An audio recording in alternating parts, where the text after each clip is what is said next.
do the dissection of the removal of the brain, and before that we have to cut the skull cap. Okay, and we have dissected the scalp and we have made 4 flaps of the scalp.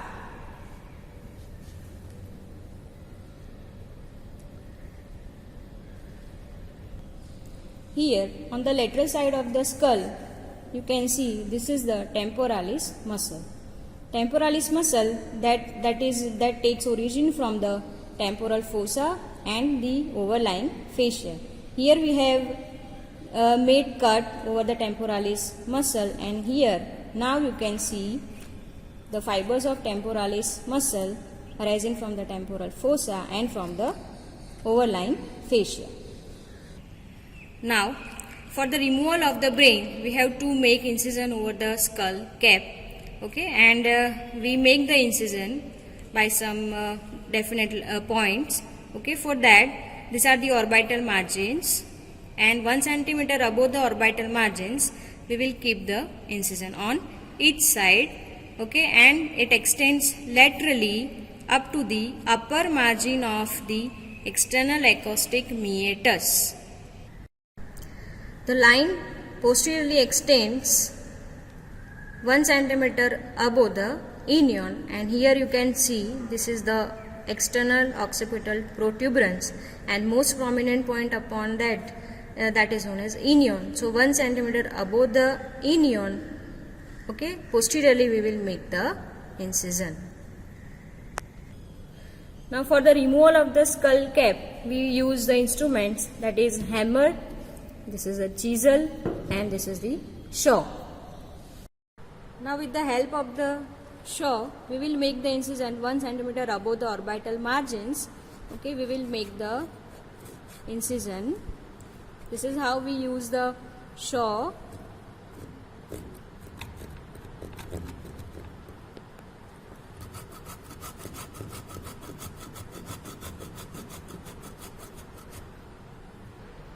Now with the help of the chisel and the hammer we will break the frontal bone. This is how we will break the bone.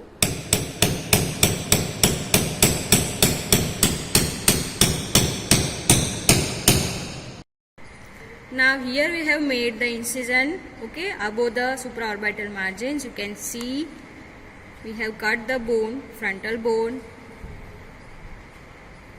Then margin goes above the external acoustic meatus, and behind it will reach above the inion. Skull cap, you can see the markings. Okay, after lifting up the skull cap, here you can see this is the dura mater, and with the help of the forceps, the posterior end of the forceps, okay, we separate the skull cap from the dura mater, and this is how we have removed the skull cap. Now here after the removal of the skull you can see a membrane that is known as meninges. This is the dura mater which covers the brain. Okay, this is the anterior part of the head and this is the posterior part of the head. And here on the lateral aspect, here you can see along the dura mater we have a vessels. These are the middle meningeal vessels, and one important one is that makes marking along the inner side of the skull cap. You can see here the markings of the mainly middle meningeal veins. Now you can see this is the dura mater, and we have made 2 incisions parasagittally. Okay, and we have made 4 flaps of the dura mater. Here you can see the 4 flaps. Okay, and below the dura mater along the brain, here you can see this is the arachnoid mater. Okay, and below the arachnoid mater you can see the passage of the blood vessels.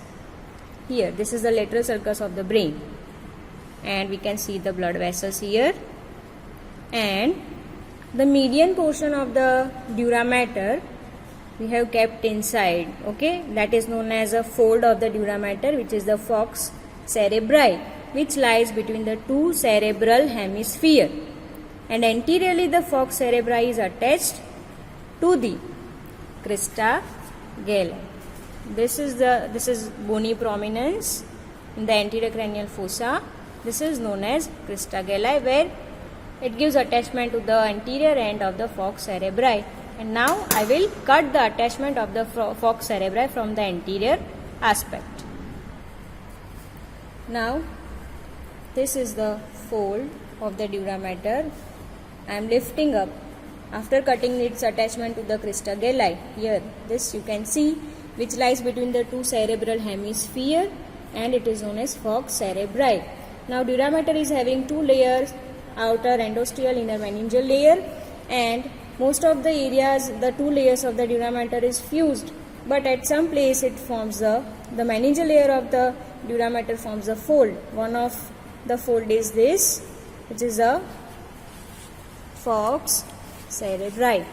This is actually a sickle shaped fold, and in the superior aspect of which, here you can see the dark color structure, is the superior sagittal sinus. This one is the superior sagittal sinus, and along the inferior border there lies the inferior sagittal sinus.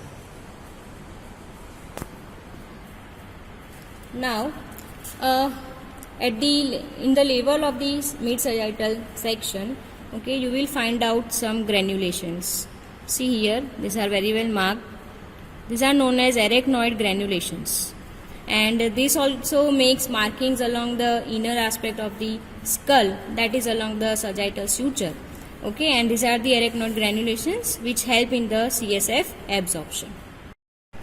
See, now we have lifted up the anterior part of the brain, and so now you can see the upward projection, that is the crista galli, and on each side of the crista galli there are the cribriform plate of the ethmoid bone that gives passage to the olfactory rootlets, nerve rootlets. Okay, and after that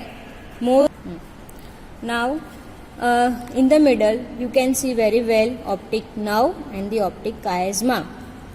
Okay, so now these are the optic nerves, and this is the optic chiasma, optic nerve that passes through the optic canal. And on the side of the optic chiasma, here you see this vessel. This is the internal carotid artery on both the sides, internal carotid artery. Now we have cut the optic nerve. You can see the cut portion of the optic nerves, and also cut the internal carotid artery from both the sides. So now you can see the two nerves here. Those are the oculomotor nerve. These two are the third cranial nerve. In the dissection of suboccipital triangle, and you can see this is the posterior arch of the atlas. Posterior arch of the atlas. So between the space between the atlas and the axis vertebra, here we will make a blind incision to cut the spinal cord. So we are here. Now you can see here, this is the fold of the dura mater, which is sickle shaped fold. Upper margin is convex margin, lower margin is the concave margin, and this is the anterior end which is attached to the crista galli, and posteriorly it is attached to the tentorium cerebelli. Tentorium cerebelli, it is a fold of dura mater which covers the superior surface of the cerebellum, and which is a tent like. So this is the tentorium cerebelli. You can see here, and on the one side I have cut, and this is the cut portion of the tentorium cerebelli on the other side, and here now you can see the cerebellum, the fissures and the folias of the cerebellum. Now on the other side I have also cut the tentorium cerebelli, and now I have lifted up the cerebellum on both the sides. Now this is how we have removed the brain. Now we have removed the brain, so you can see very well these are the two cerebral hemispheres, and this is the inferior surface of the brain. Okay, here there lies the midbrain, this is pons, this is medulla oblongata, and these are the two cerebellar hemispheres. Okay, another thing I want to show you that these are the gyri and the sulci, upon which we have one again a covering. This is the arachnoid matter. arachnoid matter that covers gyri to gyri. Okay, and between the two gyri there lies a sulcus, and below the arachnoid matter there lies a subarachnoid space. And the third layer is the pia matter, which is very well adherent to the brain tissue. So it will be present along the gyri as well as along the sulcus. Of the skull, okay, you know the cribriform plate of the ethmoid bone that passes the rootlets of the olfactory nerves. Okay, we cannot see that. This is the optic canal which passes the optic nerve along with the ophthalmic artery. Then this nerve you can see, that is the oculomotor nerve, okay, that is coming from the oculomotor trigone. Now how the trigone is formed? By the free margin and the attached margin of the tentorium cerebelli. See, this is the free margin, and this is the attached margin of the tentorium cerebelli. So crossing of the attached and the free margin, there lies the trigone, oculomotor trigone, and that passes the oculomotor nerve. Now a thin slender trochlear nerve we cannot see. Then below this you can see it is the trigeminal nerve, and below that this nerve is the sixth cranial nerve, abducent nerve. Then through the internal acoustic meatus, this is the internal acoustic meatus, okay, that passes the 7th and the 8th cranial nerve, 7th and the 8th cranial nerve. Below that we have a jugular foramen, this one. So this is the 9, 10 and 11 nerves along the jugular foramen, and you can see that 11th nerve, this is the 11th nerve that is coming from below upwards, that is the spinal part of the accessory nerve, and below the